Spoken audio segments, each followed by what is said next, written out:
Welcome to the Recovery and Company podcast, featuring addiction and recovery experts with the latest recovery news, treatment options, therapeutic techniques, causes of addiction, and stories of hope and healing from those in recovery. Welcome back to part 2 with Dr. Andrew Proulx, doctor, psychotherapist, and addiction survivor. I'm Jody Stevens, and Dr. Andrew is also a best-selling author, and he's got a lot of great books on the subject of addiction and recovery. The Alcoholic Addict Within, A Trip Through the 12 Steps with a Doctor and Therapist, and the one I'm reading right now, which is great, called Understanding and Helping the Addict and Keeping Your Sanity. Very important. Recovery and Company is a production of the Life Change Center with 3 locations in Northern Nevada. We provide treatment for heroin and prescription medication abuse. Please help us spread the message by sharing this show on social media or with anybody you know who could benefit. And of course, you can listen on most podcast apps, iTunes, Spotify, TuneIn, Amazon, and by clicking the media tab at thelifechangecenter.org. And if you're in the Reno-Sacramento area, please join us for our annual Evening of Hope, Thursday, July 28th. It's going to be at the Edge inside the Peppermill Resort Spa and Casino. This is a gorgeous venue, friends. We'll have great food and drink, and it's your chance to get involved in helping others overcome opioid addiction. And by the way, friends, if you didn't catch part 1, I would just encourage you to go back and listen to part 1 with Dr. Andrew and hear his amazing story of addiction and recovery. And we're going to continue that conversation. We're going to be talking about the addicted brain, also the trauma brain, types of trauma that you wouldn't think about, of course, the nature versus nurture breakdown, the 12 steps and how they align with the science of addiction, and also techniques to help when the addicted brain tries to reassert itself, and tons more. So, Dr. Andrew, welcome back. Continuing this conversation on the addicted brain. We know that genetics plays a big role in whether or not a person is at risk for becoming addicted. And then, of course, what I think a lot of people don't realize is that trauma plays a big role. I tend to gravitate towards the attachment theory, where if we didn't get what we needed from a caregiver, because when we're loved and rocked and cradled and not abused and treated well, and all these things happen in early childhood when our brain is forming, then that releases the chemicals and the dopamine to form attachments with other people. And my understanding is oftentimes the addiction can mimic that. Yeah. So people will say, I tried this drug for the first time and it was like being connected. It was like a big hug that I never got. And so I always wonder, how much is trauma, attachment, how much is the brain and science, how those work together? Because if your brain's forming when you're not getting your needs met, your brain has changed through trauma or abuse. Absolutely. And you're so right about that. And, you know, these same techniques we use to study the addicted brain, they've studied the trauma brain as well. Mm-hmm. There are also fundamental changes and new pathways that form as a response to trauma. And people keep accessing those. And yeah, it's sad. Well, you know, the age-old question, is it nurture or nature, right? Is it our genetics? Like, how do they work together? Or do you like, from a clinical perspective, how do they work together? It's been well established through huge studies in the United States. I won't get into them, but the United States every year does these huge mental health and addiction studies that are countrywide, and they're powered enough to be able to generalize to the entire population.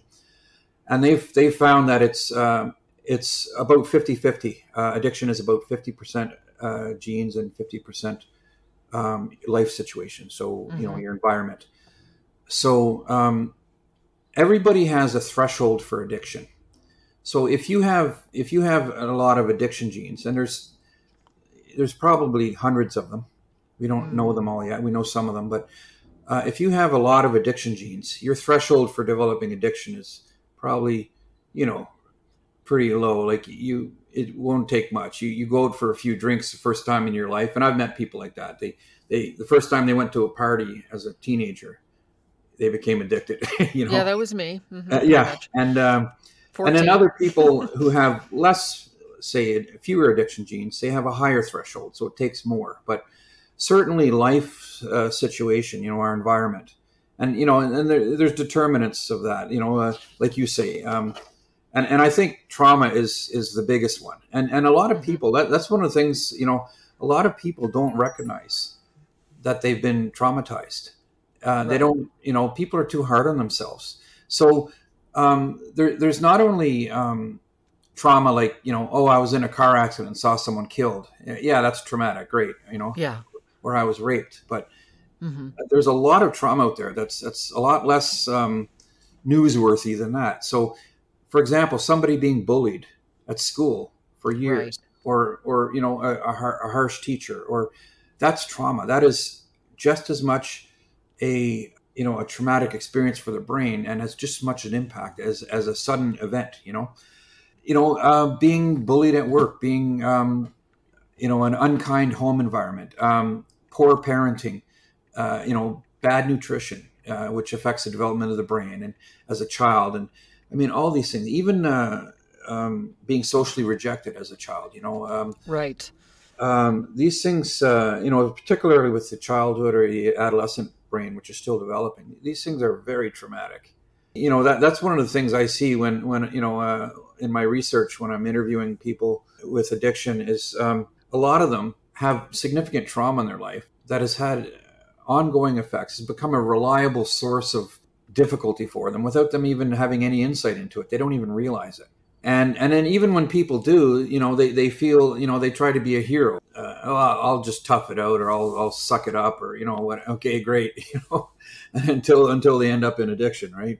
Well, and if you do have trauma, you have an innate belief that could be very, very deep, that started when you were like 2, when your brain was forming, that basically said, I'm on my own. No one can help me because the people that were supposed to help me weren't there. It's not even something that you would say to yourself. It just may be this sort of innate belief. So you don't reach out for help because that would be going against those early childhood learned innate beliefs. Yeah. Trauma counseling was one of my interests when I was practicing psychotherapy. And I have never, ever seen such an effective approach to psychotherapy for trauma, past traumas, as I have from the 12 steps. I believe the 12-step program, doing the 12 steps with a good sponsor, especially if it's someone who understands your situation, I think is by far the best approach to therapy for trauma that there is. And that includes, people with, PTSD and whatnot. Only about 25% of people who have severe trauma in their life develop PTSD. And you don't have to have full-out PTSD and nightmares and flashbacks and screaming and, and all that stuff to really suffer ill effects from past trauma. So it just breaks my heart every time I see someone who has unrecognized trauma who's getting help for addiction, because I think, oh my God, if this would have been recognized and something done about it a long time ago, this person would have had because before they came to addiction, they suffered a lot of pain, right? Most people end up using drugs and alcohol obsessively, enough that they develop addiction because they're trying to run away from some kind of pain or some kind of intolerable feelings and thoughts, and those probably never would have been there. So for sure. And so, you can see how the two work together. You have your genes, which give you a certain threshold for addiction. And then you have life events, your environment, how you were raised as a child, the quality of your parenting and your childhood, and whether or not you've been traumatized and all that. And so people, that's why you see people who have, they might not have much genetic predisposition to addiction, but if they've been traumatized, they can easily end up, addicted if they end up with feelings and thoughts that are uncomfortable and invasive and they can't get rid of. And they find that they get high or drunk and they get, if even for a moment, they get some kind of relief, right? Yeah, really what I hear you're saying is we have the genetics, which let's say that's a certain percent of it. If you have the genetics, okay, you're at higher risk. Now, if you have the trauma, you're also at higher risk. Now, if you have the two together, you can create almost a perfect storm. And then you throw, and I always use the growing up in Alaska, then you have the environmental where everyone around you's doing it. So it's really just all these things working together. And there's probably, those are those scales that they measure people. Did you Yeah. have this? Did you have this? Do you have these things? And that's probably where you would do like a risk assessment for someone, where it's like, Yeah, oh for my sure. goodness, you've got all these things, or you only have one or two, right? Yeah. Well, they've done really interesting twin studies with identical twins, where they found twins that were separated at child early in childhood, and were raised by different families. And one, obviously they had different life situations. So, and they found enough of them that had different life situations they were able to compare, and they found a Mm-hmm. really, really huge. I don't have the numbers right off the top of my head, but a huge difference. So they were far, far, far more likely to end up in addiction if they had some kind of life experience. So, a bad upbringing, or, some kind of traumatic experience, versus the other one that had a nurturing and caring life, Yeah. and so it just goes to show, identical twins have identical genes, right? So it just goes to show how much that's important. Yeah. But a colleague of mine says the genes load the gun, but it's your life situation that pull the trigger. Mm. Yeah, so it's whenever those genes get activated, whenever that brain gets activated by the substance, and then the things going Yeah, on around you, the yeah. stressors, So it makes sense. It makes sense. Well, what are some things that we can do, and that maybe you do on a day-to-day basis, to enhance your recovery, to overcome this addicted brain? Obviously, there's so many different things. For instance, for me, gratitude helps a lot. yeah, Also, changing the way I think. Like, I have to do a reset a lot, where it's like, okay, I think self-reflection for me is a big one, where it's like, okay, you were just sort of rude to someone, now go apologize. Or, I have to really always be on top of my behavior as a doctor, clinician, therapist. What are your kind of top three behavioral things we can do to enhance our recovery and overcome our addicted brain? yeah, for sure. So one of the problems is that once you have an addicted brain, you're stuck with it. Uh, we Yeah. believe that it goes with you to the grave in almost all people. So accepting that future exposure to drugs or alcohol will almost certainly trigger the exact same, these addiction pathways in your brain, Hmm. trigger the addicted brain and bring you right back where you were. Yeah. And that's something that's borne out, we've seen through decades of experience. It's been documented in the 12-step stories, and we've seen clinically time and time again. The addicted brain is always looking for a chance to reassert itself. There's actual psychological processes that help it do that. That's one of my areas of interest. In fact, my PhD thesis is about cognitive biases, which is where the brain does warped thinking in order to believe what it wants to believe. So Hmm. people begin to believe, oh, enough time has gone by. Yeah. I can have a drink now, or I can I can rip a few lines, and I'll be okay this time. This time it'll be different. I'll just, Hmm. I'll make sure my friends know that I only have two, and all that. And our addicted brain will do that to us. And I've seen that time and again. Two, the addicted brain can be triggered again in times of high emotion, high stress, or even interacting with old familiar cues and triggers. If you start Yeah. going around to the same places or the same people, doing the same things you did. So people need to be wary of that, that times of high emotion is a vulnerable time for us addicts, Hmm. and times of stress, and, we're stuck with this addicted brain. So we got to keep doing things to make sure we overcome its efforts to reassert itself. And I describe that to people as doing the things you need to do to stay in recovery every day.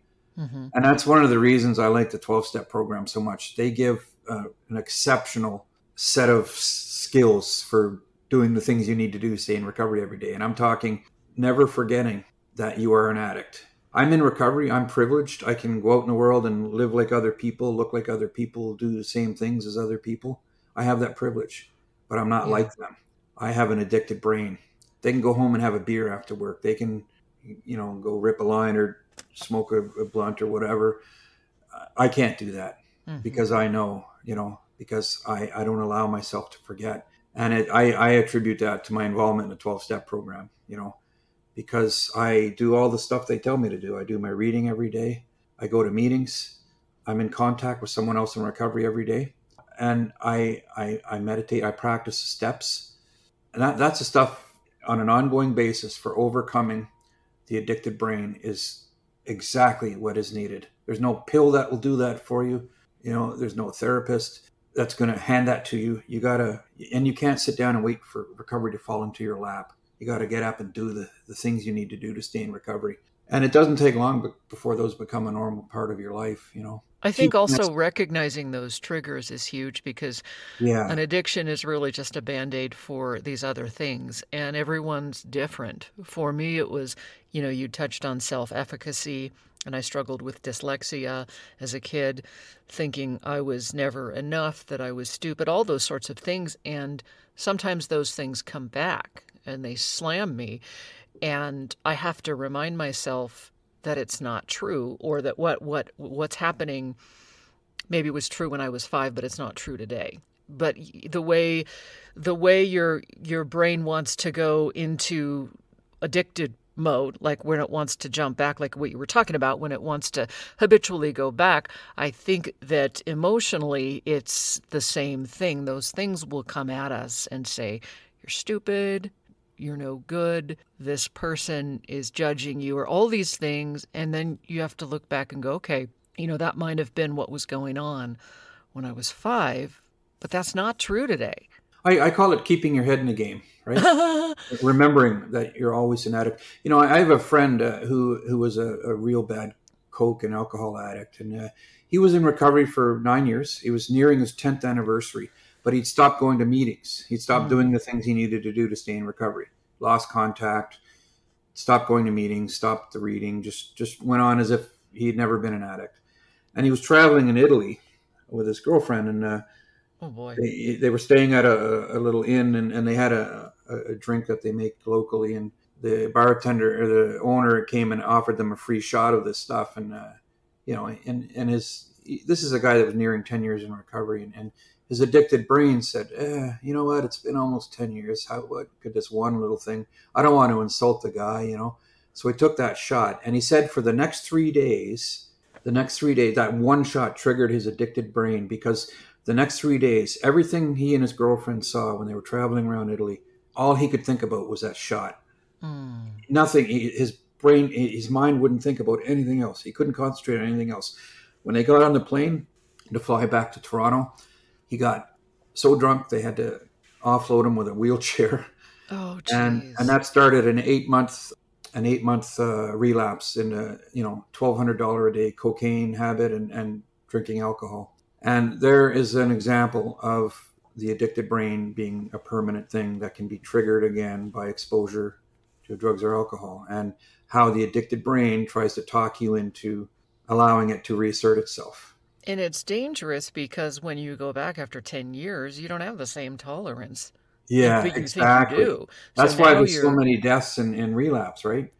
Because they've lost their tolerance, but they jump back in. Mm-hmm. And, I can guarantee you, my friend, if he would have still been doing the things he needed to do in recovery, if he'd have still been talking to, other people in recovery, going to meetings, doing his reading, all that kind of stuff, practicing the steps, he would not have sat there in that inn and said, what could one drink hurt? I mean, there's no way, Right. And he tells me that too. He says that happened because he said I'd given up on my recovery practices, my recovery habits. I always think about just my family. Whoever didn't quit their addiction is dead.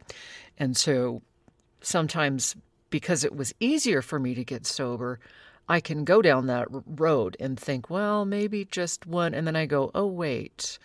Yeah, no, that's not going to work because of that. Yeah, there's one thing from the 12-step program that really, really, really helps with that. And that's, step 11 talks about meditation, right? Mm-hmm. And then, there's the slogan, remember when. So I found by combining those two things. So I'll teach someone to meditate, and it's nothing sexy. It's nothing mystical. I just say, sit comfortably, sit back, close your eyes, focus your mind. and I get them to do a remember when thing, even for 1 to 3 minutes, where they remember the misery of, some really ugly situation they had, or how miserable they were during their addiction. And I get them in early recovery to do that every day for, just for 1 to 3 minutes. Right. And it's, they can learn to do that, right away. And that I found from my personal experience, because I did that, and I found clinically that really helps people overcome that tendency of the brain to try to talk them into, oh, come on, it was fun, or, you can do it again. Just, it'll be different this time. When you remember those miserable situations you were in, it reminds you that, man, I'm not going back there. No way, In your book, A Trip Through the 12 Steps, too, I think it's the one where you integrate the steps with the science. Yeah, that's right. Yes. Thanks for the plug. Yeah. So there's one there. I'm thinking of like step 1, admitted we were powerless over our addictions. Our life had become unmanageable, right? I could see how that could tie in with science because, our life, we're doing all these things that normal people don't do because of this addiction. Like, so what's kind of 1 or 2 steps where you could incorporate the science? Yeah, well, in that book, I incorporate the science into each step. Believe it or not, I think one of the most important steps is step 7. And a lot of people don't see it as that, but we're entirely ready, right? Isn't that we're entirely ready to have God remove these defects of character? Yeah, or we had him, or we allowed him to remove him. One of the two. Yeah, so that's the humility step. And yeah. I think humility is, and people misunderstand what humility is, but correct. That's one of the most important things for living our life, learning to live life on life's terms, where we no longer feel sorry for ourselves or feel like victims of the world, or feel like, just because something bad happens, we have to go, smother our feelings, chemically or whatever. But yes, and step 1, like you say, it's, when I discuss step 1, I show that the science shows that step 1 is absolutely right. And we are powerless. And they've actually done studies about willpower and addiction. And those have shown that we are in fact powerless. Our willpower is removed as a functioning part of our mind by repeated exposure to addictive substances. And the seat of our willpower is in the prefrontal cortex of our brain, and that happens to be the part of the brain that is most affected by addictive substances. So step 1, even though it was written in the 1930s, is absolutely 100% in line with the science that we know today. That they were right, and we have the science to prove it. So yeah, I mean that's one thing that amazes me about the 12 steps is that it was written 80 plus years ago, I think, and it's entirely 100% in line with all the science that we have today, and including the stuff I do, like the hardcore brain science, and also all the relapse prevention programs, all the treatment programs. They're all based on the 12 steps, all the things that they have in them, like the Marlowe relapse prevention protocol and all that. It's all directly taken from the 12 steps, So that's one of the reasons why, I believe that people who leave a treatment center should continue on with the 12 steps. The vast majority of treatment centers in the United States are 12-step based. And that's, and even the ones that aren't, if they're doing anything worthwhile, it's in line with the 12 steps. So yeah, it's absolutely step 1 is in line with the science. One of my favorite steps too is step 4. And I was just going to say that's in line with any type of therapy, because you've got to get into some of the things that are going on, the anger, the resentments, the things like that. There's a real gift in this ability to self-reflect. Yeah. I feel like working through this stuff, that people that have overcome addictions or that have the addicted mind or whatever have this kind of gift of self-reflection, and that not everybody, I say this probably on every show, not most people don't get that far in life to really look at this stuff in their life and self-reflect. That's right. And most of my research so far has been involved with people who have relapsed. And I noticed that the vast majority of them who did go to the 12-step program didn't do the steps. And it's usually step 4 where they get caught up, where they don't get past step 4. Mm-hmm. So their recovery was the first 3 steps and meetings, which, for many people didn't hold up very long because they never got the healing, right? And I found just by asking people that the reason is most people don't know how to do it.